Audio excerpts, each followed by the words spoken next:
my name is Dr. Glenn Pierce, and by now you may have realised that all of this has happened exactly the way it was supposed to. You see, everyone who comes to the Institute does so because they feel that they are no longer in control of something important to them.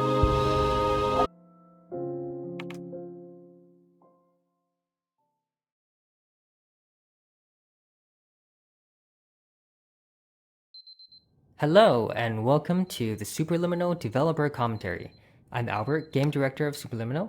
Myself and the rest of the team will be popping up every now and then as you play, with subtitles. Hi, I'm Logan, and I'm level designer on Superliminal. The reason we ended up with this sleep clinic section is because we wanted to convince players that they might have actually woken up from the dream. So we don't have any dreamlike mechanics you can play with until you get to the vending machine. Later on, this becomes a hub you come back to in order to emphasize the feeling of waking up from a dream within a dream. We want the first moment of people walking into this hallway to feel different from other first-person puzzle games. This hallway is designed to feel surprising. Hey, this is Matt. I did the music and sound. So my brief for the jazz part of this soundtrack was always to do my best to emulate the iconic solo jazz piano sound of the great Bill Evans. For that, I listened to an album called Alone. My process was to try to compose my own superliminal jazz standards. I fleshed out the first chorus and melody. Later on, I workshopped and recorded with my good friend John Reeves.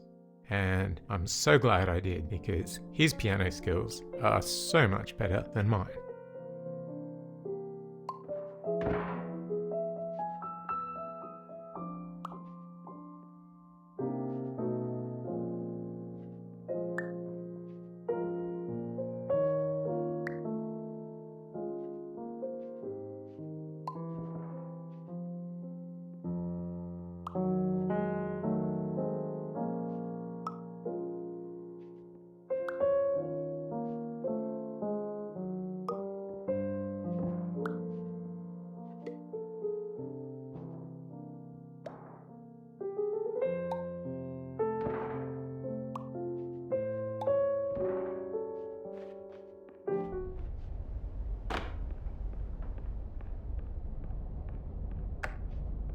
Hello, my name is Dr. Glenn Pierce, and I'd like to talk to you about being special. So special, in fact, that we have no idea where you are. But not to worry, we're working on it.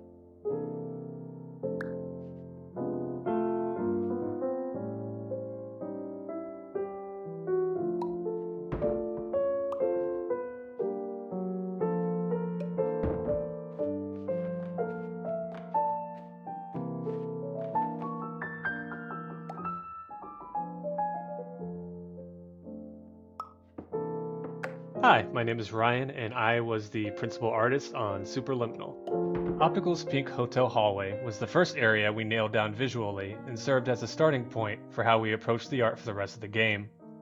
We wanted enough decoration for it to be interesting to the player, yet it couldn't have too much visual noise, or else the player would get lost and overwhelmed. We made interactable objects the complementary color of the surrounding environment, which helped them pop more and feel more important. After we were happy with how this part of the game felt, the rest of the locales came together much quicker, and we required less iteration. We still don't know, but please keep moving forward, and hopefully you prefer frequent updates to being reminded that you are completely lost.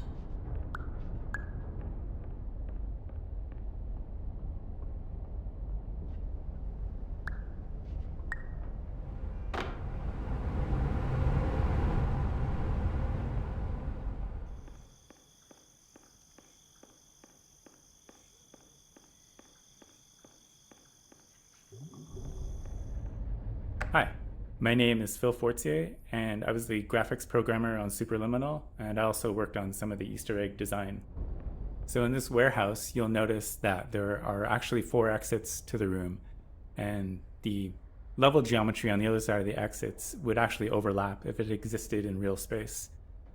So to make the level design a little easier, we used our portal tech here. So the exits to the room when you leave the room are actually in vastly different physical locations within the level, but hopefully it should be all seamless for the player. Before you grab the moon in the next room, please notice that it looks quite far away. An interesting fact is that it actually isn't that far at all. But because the moon's position is moving with your position, it seems to be infinitely far away. Also find a variety of emergency exit signs that should lead you to them. Will all of this work? Absolutely.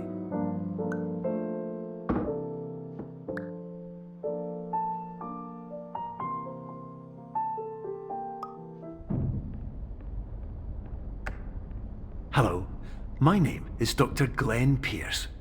In the event that this elevator does not wake you up, please don't interact with anything that strikes you as psychologically significant, as we will no longer have any way of controlling it. For example, if you see your parent,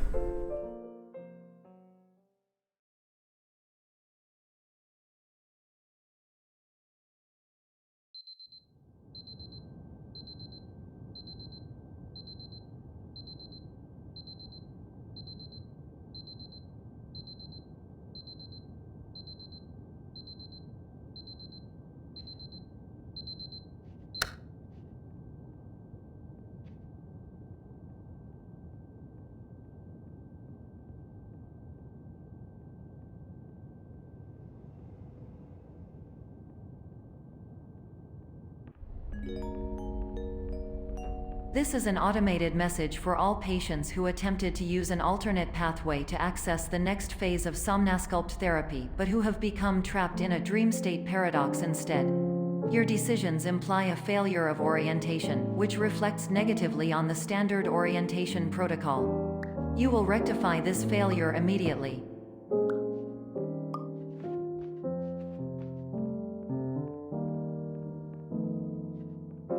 Hi, this is Will O'Neill, and I was the writer on Super. An early challenge we had for creating the art for Cubism was how to approach the space and make sense of it.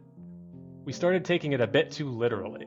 For example, how could we make sense of the door being so high up? Why would it be built this way?